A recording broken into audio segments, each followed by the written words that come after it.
How was it? Great. Yeah? I like it.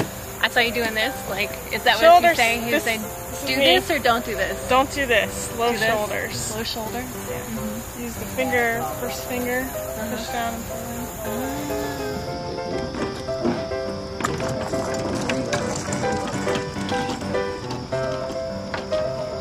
Now you have some other prosthetics that you I could. have a bunch of legs laying on my house. Okay. It's so random. Like in the trunk and arms category, like that's extra weight in the boat. I used to actually, when I first started rowing, I rowed. I have one real leg and one fake leg, and it's not really extra weight. What it is more is for some people it would be more stability, and also I used to, and they kind of made you wear a hip strap because if you have legs, you have use of your legs. So with the prosthetic, I could switch my prosthetist to actually making me rowing legs, where I'd move it to put it on the boat and kind of get more of a push and get a little stronger pull in it. Okay. So it might actually be an advantage to have It would be an advantage, but then again, it would also be extra weight. But Now the legs you've got over there on the dock, they're not even supposed to be on the dock. yeah, they're computerized legs, so we don't want to get them wet. I was in a car accident about 12 years ago. Left me a complete paraplegic at the T12 injury. Oh, which one? T12. T12? Yes, sir. Okay. And for our non-adaptive viewing audience, what's the implications of that? Confined to a wheelchair for one. Paralyzed, let's say, pretty much the hips Now, down. you went through FISA classification Yes, sir. to determine whether you're a leg, trunk, and arms, or arms and shoulders rower. Correct. And what was the result of that? They classified me as an arms and shoulders. Okay, rower. so you're going to row this Wintech single today for us. The Bob Hurley. Yes. Yeah, the Bob Hurley.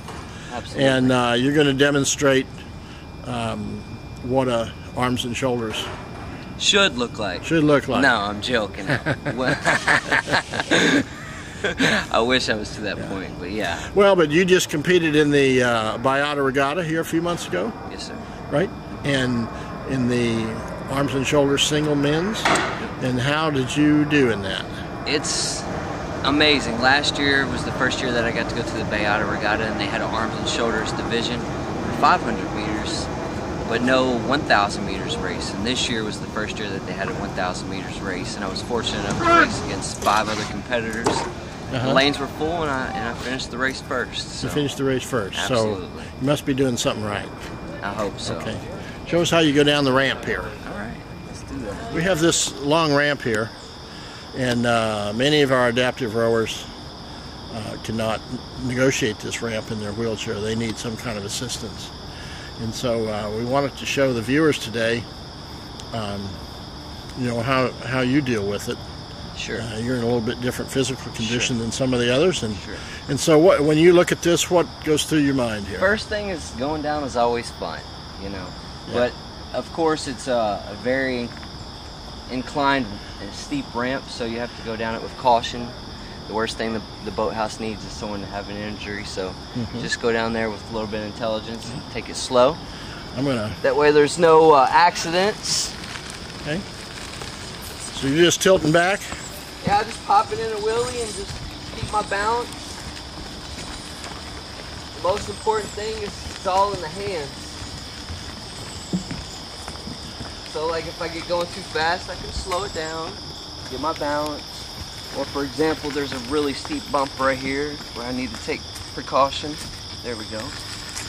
And then our boathouse, our ramp right here kind of slumps a little bit due to, I guess, just the terrain. You just gotta be real careful.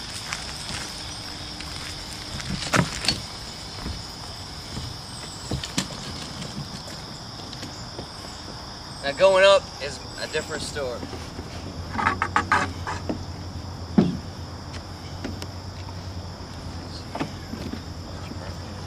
Just hold the chair a little bit if you can. Alright? Yep. You sure I'm not gonna push underneath?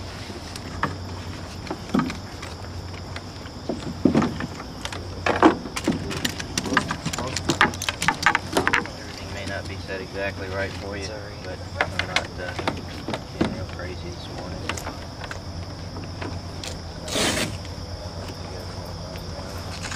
It's alright, so they don't get in the water and get wet. Oh, we don't want that.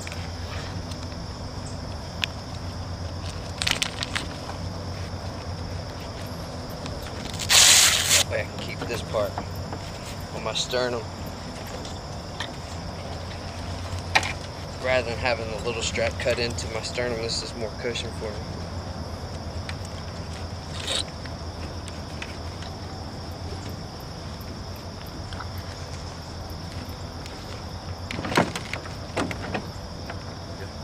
Ready? Yeah.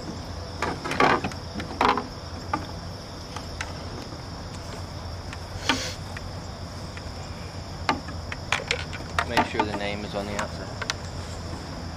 Thank you, sir. Such a gentleman.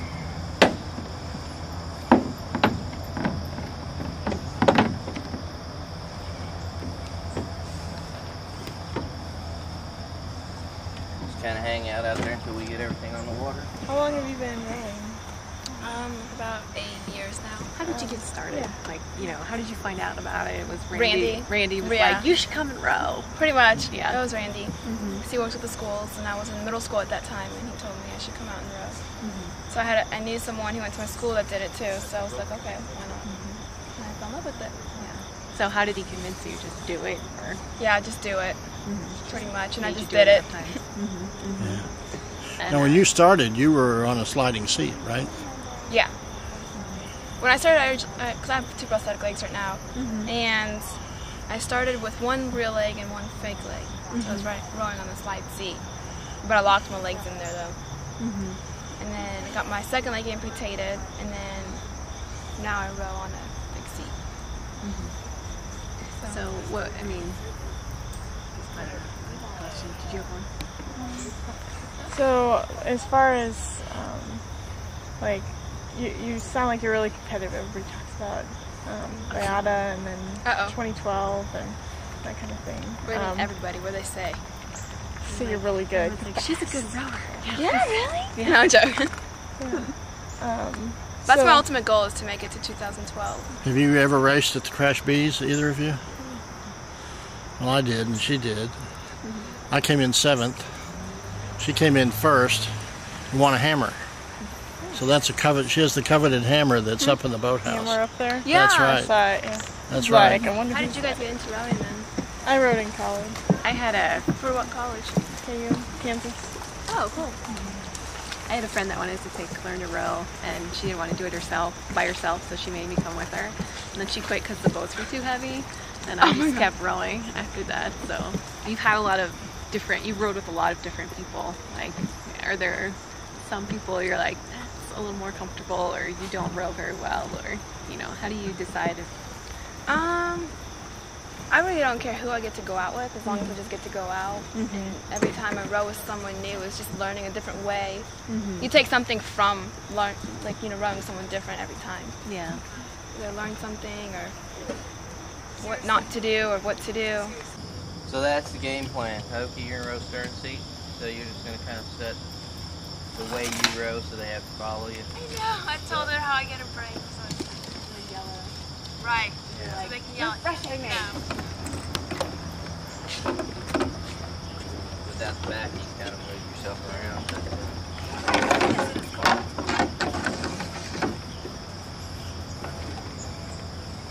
Yeah, she's been known to turn boats over and break riggers. I really did break a rigger. You'll never forget. Kind of but not on purpose. Now you can go... So this is the mat so you won't slide around? Yeah, and what we found on some of our other seats, they got Velcro on them. For liners, we'd actually stick the Velcro. So you actually use Velcro or stick to the seat. It was your invention. You thought of it. I'll give you credit for it. But you actually thought of it. We were doing, I think we were doing another one of these things for somebody else. And we couldn't find a strap that fit, and it kind of showed. She goes, well, let's just try this. pulls the I stick got off, it sticks your leg. I got really tired of sweaty people working so hard, like right in your face and smelling and dripping out of your body. So I'm like, well, why don't we just do this? Yeah. Get them away. Thank you for all that. I was talking about JR actually.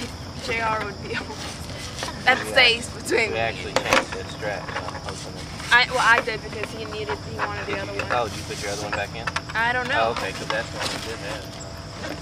I'm gonna hope that this works. Because that one he's the one that he got fixed. What did they not do right? Yeah, exactly.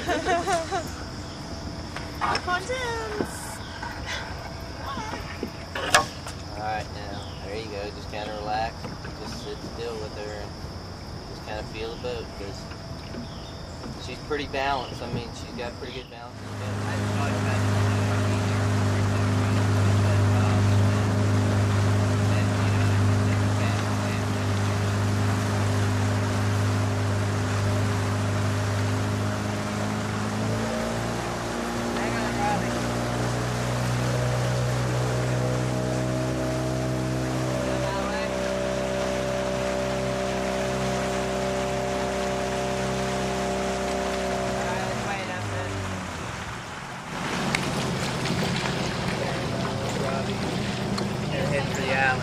Me looking at it, so I'm so glad you were steering.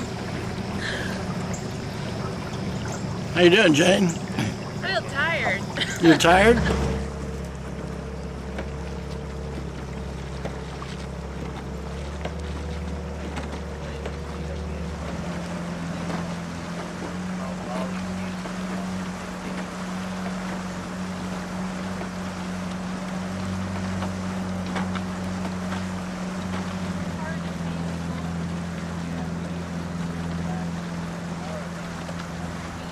Take and row it out into the river just a little bit. We're going to transfer you out and put her in. So you're coming out and she's going in. But I need to get you away from this wall so the wind doesn't blow it. So just row it out that way just a little bit. Look at that. I'm going to come up from the front. Okay, look the other way so you can set the boat. Don't worry about it. Just stand straight up and just step into the launch.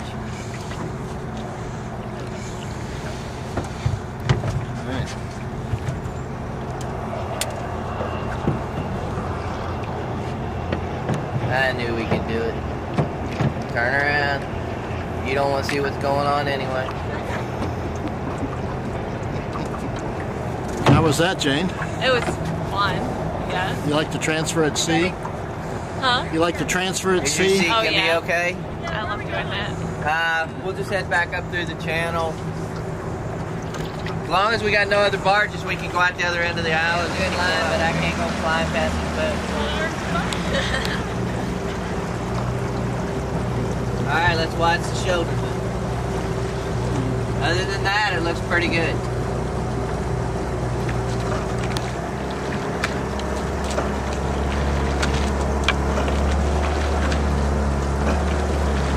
A little bit less layback, a little faster hand.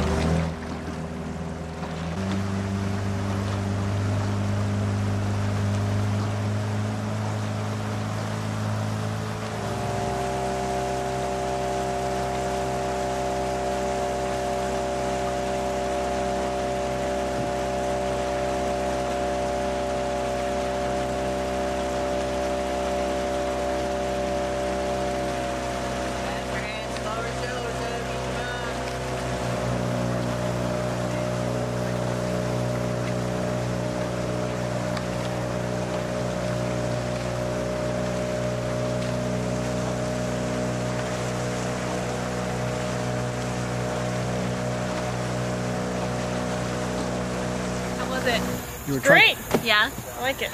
I saw you doing this. Like, is that what Shoulders. you say? He was saying, do this or don't do this? Don't do this. Low Do this. shoulders. Low shoulder? Yeah. Use the finger, first finger, push down and pull in. What did you learn? Ratio. You still have ratio in a arms and body boat or arms and trunk. There's a lot of similarities. It's just that it's been modified. You know, saying teaching it is not that different from a legs, trunk and arms movement, but it's that you're doing a different portion and kind of rearranging. How'd it feel to have the belts on you and stuff? I thought I'd be nervous about it, but I didn't think it was bad at all. How about you, Jen? Yeah, I didn't really. It felt nice to be all secure in the boat. Like, I don't know. It was almost like it would have been harder if you could move around with your hips, because you wouldn't be able to stabilize your upper body as well. How'd they do, Coach? They did great. Both of them. They'll be excellent coaches. They understood the differences.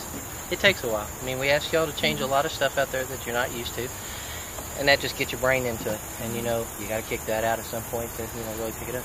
But they did fine. I mean, they understood the differences. They tried to do it. It's gonna take a while. I mean, you're just gonna want to fall back into what you know. Right. Yeah. And so you just got to retrain yourself for when you're working with other individuals. But this is what I like to do, but this isn't what we need you to do. Yeah. Yeah. So, and I mean, that's the deal. But for their first row out, I think they both enjoyed it, had a good time. Tomorrow, we'll see if they really enjoyed it, if they come back. But we're going to put them in tomorrow, and then we're going to put them in the single boat tomorrow. So really strap them in. And like I say, arms-only boat is more psychological than it is That physical. might make me nervous. I don't know. I mean, it's because right now you've got mobility. You can react. Where when we got you strapped high, you're part of the boat. I mean, literally. And you're just literally going. So and we'll have the pontoons on, so you're not going to turn it over. But you just got to get the mindset that I'm okay out here. And so, like I said, that kind of plays on you the first time you do it. So, and you'll be all right. You're not going to do anything stupid because you'll be on video. I mean, the one thing that you'll hear a lot of people move them up closer to the pin, move them up closer to the pin, but at some point you overstress a lot of muscles by getting a huge catch angle, and so you tire them out. So you got to make that adjustment where they're the most efficient.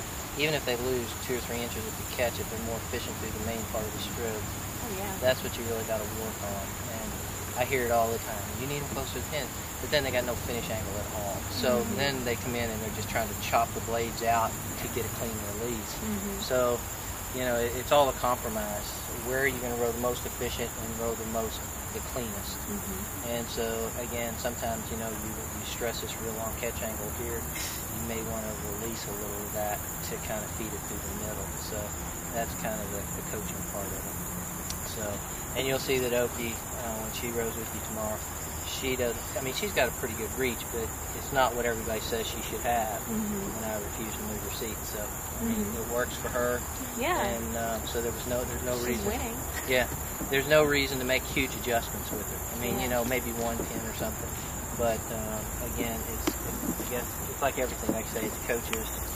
You know, you coach a certain way for what you're looking for, and you develop that, and then you develop that in your rowers, just like any sweep program or any spelling program. And if it works, you keep it. If it doesn't work, then you move on to what does work. And you know, you watch other people. That's the way I learned most of this, is simply by watching videotape of races. You know, what are they doing, what are they doing, and then try to figure out how to make that work. So, when you have people in a double, do you match the same catch angle, or do you match the finish angle? Is it usually... I've had this debate. Me as a coach, I don't care about catch angles. Yeah. Because if I rowed a women's board, 2 women were over 6 feet, 2 women were like 5'8", and we had different catch angles, but they had the same pressure, and their finishes were identical, and the boat sat perfect after every stroke. So you got to give something up when you got height differences. So I would rather have the finish angles as close to possible, because your boat's going to set if all 4 blades come off at the exact same time, than having your catch angles match, but then you got somebody coming out and then somebody coming out. So you're just scrubbing off speed at the finish. Because I don't know anybody that's shorter is not going to row as hard with whatever they can reach. I mean, it's just, you know, you're not going to say, well, she's 4 inches taller than me, let her do the first 6 inches of the stroke, and then I'll climb in. You know, they're going to maximize whatever they can reach. I know, I've heard all the debates, I've, you know, read all the literature, but that's the way I prefer to do it, okay? Now, if that's right, fine. If that's wrong, that's fine too. But it works for me and people that I've coached in the past, and we've been pretty successful with it. So, I mean, how did you, learn about, like, I mean, was it just trial and error on the oar lengths and where to put the seats and like how to get the finish angles the same? A lot of it is trial and error and feedback from your rowers. LlynnAnn, Luellen, what is it that you like about this dock setup here? That you well, we're gonna get a dock at Iowa for our lake, and we were thinking about buying Connect-A-Dock because the sailing club already has a Connect-A-Dock out there. But we're looking and we don't think that brand is going to work because Connect-A-Dock, the two pieces, they always butt right up next to each other. Whereas here there's a little bit of space, which is really convenient. If you're going to have detachable pontoons, you have to have a bracket that comes down, and we don't think that we'd be able to use a Connect-A-Dock with the bracket because it would be pushing the boat away once you get weight in the boat. You think that bracket's going to rub on the dock? Yeah. Which it will. And it's going to make the boat lean. Right. And when we bring the boats in the dock and take the pontoons off, we run those brackets in those spaces to compensate for that. Yeah. Here, exactly. I mean, they can go down in without a problem. But with a dock that's completely flat on the top, there's nowhere for the bracket to go. Okay. Step in.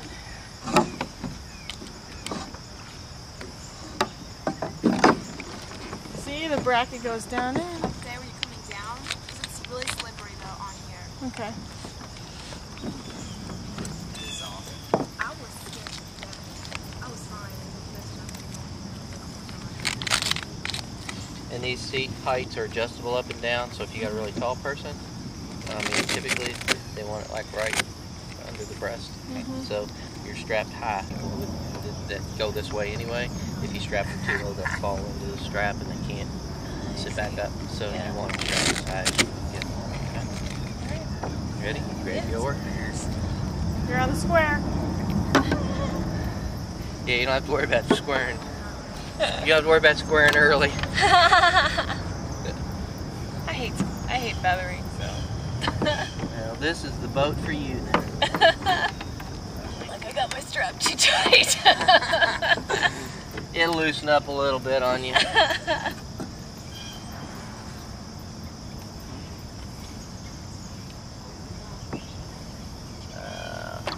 drop the blade. See, this boat's really rigged way low for you.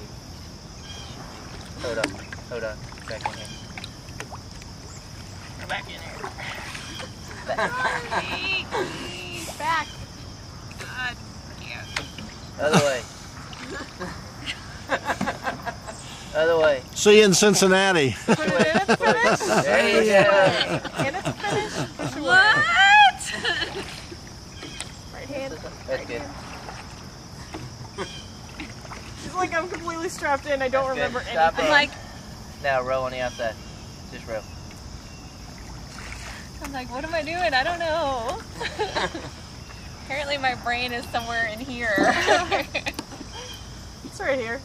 Yeah. Right in the tummy. It's right in my stomach. Having that breakfast. Nice smooth arms around, just like rowing a big oval. Drop them in at the catch really fast. That's where those shoulders got to stay loose because you want a nice clean catch. You need to work on that left arm. You need to put weights on just the left side when you hold. I know, yeah, really. Jane gets to report. Try to lengthen it out as long as you can. Kind of kick them shoulders out as far as you can against the strap a little bit. There you go. There you go. Strap's gonna hold you, but you kind of want to fight it just a little bit so you get just a little bit of reach going. Concentration. Yeah, I'm like, come on, left arm. What the hell? I have to make a rigging adjustment. Alright, let's weigh it up. Let's go ahead and turn it around. Just stick the outside, stick it blade in the water. There you go.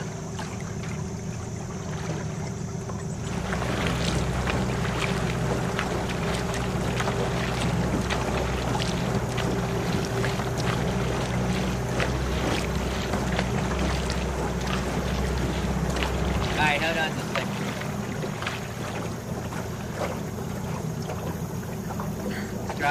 water stop your boat. Alright. Now the one nice thing with the pontoons is you can let go of the handles. Take your strap, your chest strap, and just loosen it just a little bit. Now this is the way, so you can get some forward lean out of it.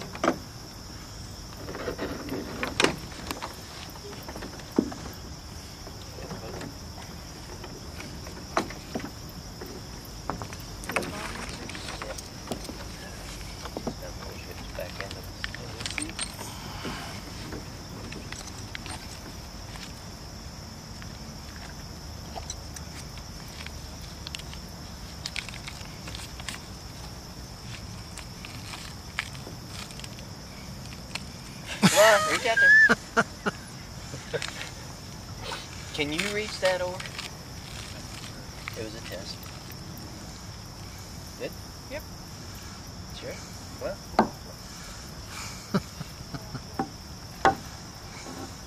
You look so cool in that green shirt and those glasses. I mean, it's pretty sharp. The cool factor. Yeah. Like, they haven't broken yet. That's why I like I know. It's amazing that you can keep them that long.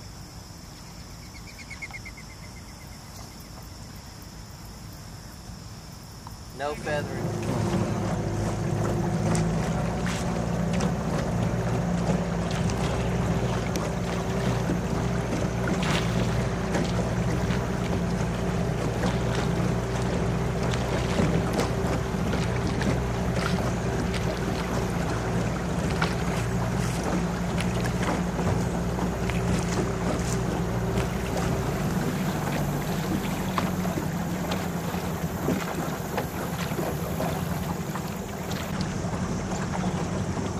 Come on, LlynnAnn, move that boat. Let's go.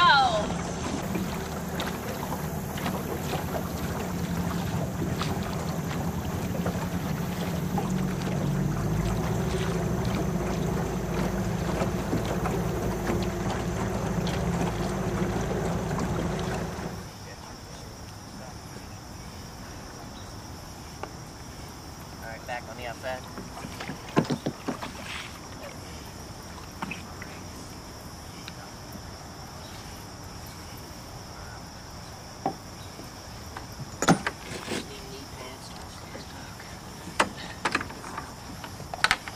It's like going to church. Do you hold on to them when you get out? Since they don't have any crossing, it's really tough to do.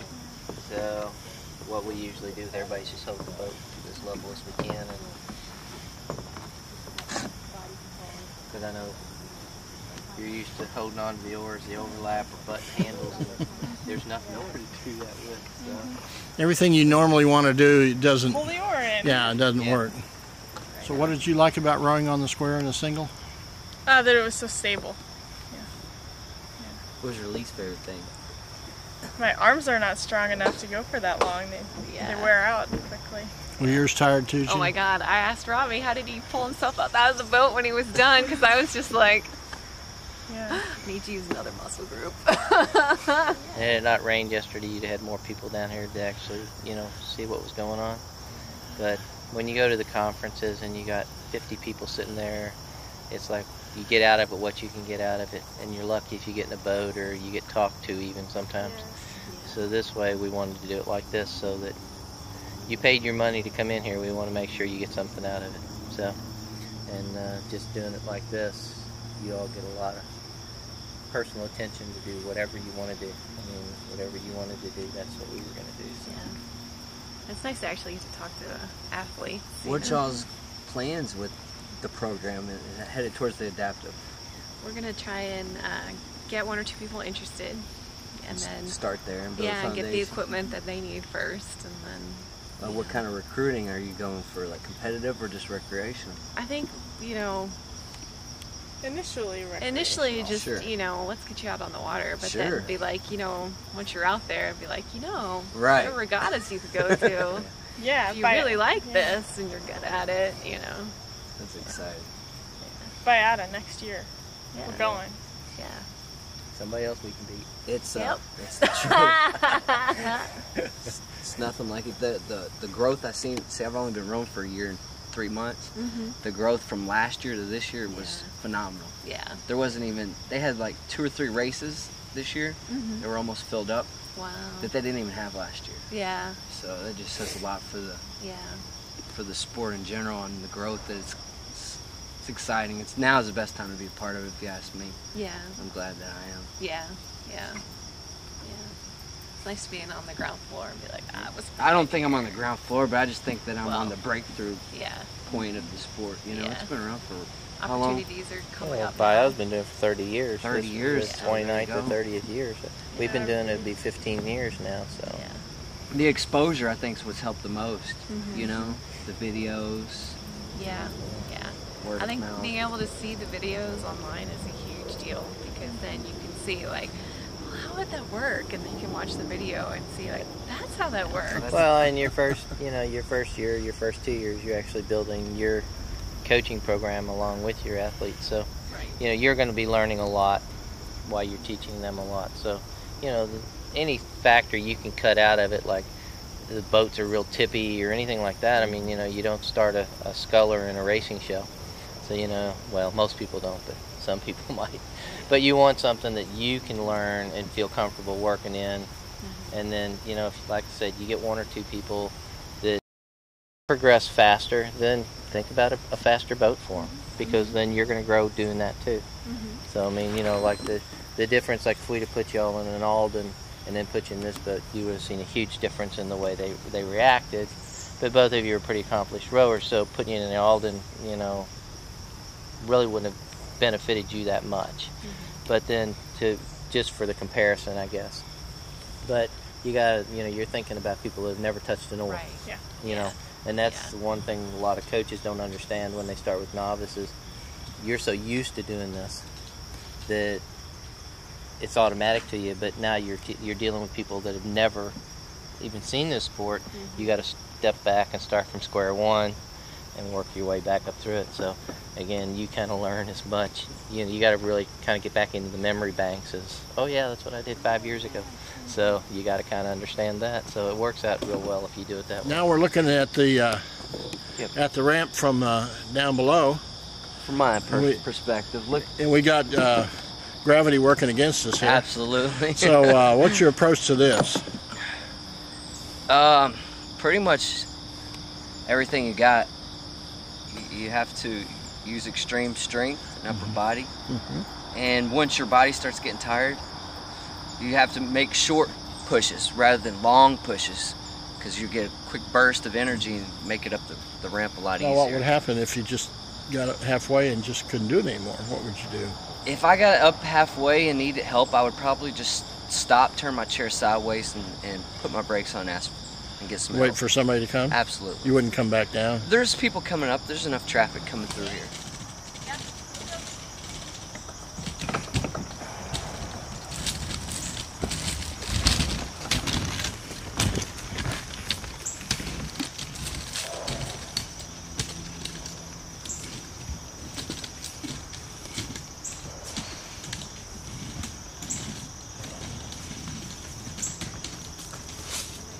It's amazing, isn't it? Try that out. Robbie's the beast. Huh? Robbie's the beast. He's a pretty cool guy, actually. Woo! It is a workout within itself. You want to try that? He'll loan you his chair. No, thanks. Me neither. Thank you very much. I'm just top heavy and lightweight. Yeah, but you did that after rowing, and I'm Just for our side of it from the Louisville Rowing Club, we want to thank you guys for showing up and coming in and doing this. Hope that we helped you all understand a little bit more about what you're trying to accomplish. I know you got a pretty good feat ahead of you, starting from scratch. Just talking people into letting you do it's going to be one thing, like you already found out. The safety issue is always going to be something that going to always be in back of somebody's mind. So, as long as you got all your safety stuff set up, you should have no problem eventually getting them to come around to your side. and just invite them out. Say, hey, this is what we're doing. Come out and see what we're doing. Put them in the boat like we did with you guys. Show them that this is a safe sport. This is something that adaptive people or disabled people can do safely and have a lot of fun doing it. It really improves their lives. And, you know, we've been doing it, like I say, for 14 years here, both recreationally and now more on the competitive side. So, and, you know, it's really done a lot for a lot of people. It brings the coaches a lot of information. You all will get a lot out of it. Get some of your college rowers into the program to help you as partner rowers if you can, because it really brings a lot of that in your rowers. They understand a lot more. So it's a kind of a win everywhere. So it's a real good program once you get it going. Well, LlynnAnn, which game do you want? Like, you're going to be one of the leaders in the new program. So how did you feel about what happened here this weekend? I'm really grateful for you guys putting this on for us. I mean, it was such personalized attention and no questions that we couldn't ask, you know. And you guys thought of stuff that we need to know that we didn't know we needed to know. And kind of seeing how comfortable everybody is getting in and out of the boats and rowing, and makes it seem like maybe it's not such a hard thing, it's just getting it rolling and getting people used to doing it. What did you enjoy the most? Everything? Everything. Yeah. Just being able to talk to people and ask questions. All these curiosities that I've had. How about you, Jean? getting to meet the people. I mean, I almost want to move to Louisville and say, like, screw the program in Iowa City. I'm just going to live here and hang out with you guys. That's what I did. Yeah, you know. So, but hopefully, you know, That's what I did. I can get some really interesting, fun people involved in Iowa City, and then we can hang out together at regattas and stuff. Yeah. How'd you feel about rowing with Oksana here? It was awesome, except I kept messing her up because, you know, I wasn't good enough for her because she's I was rushing her.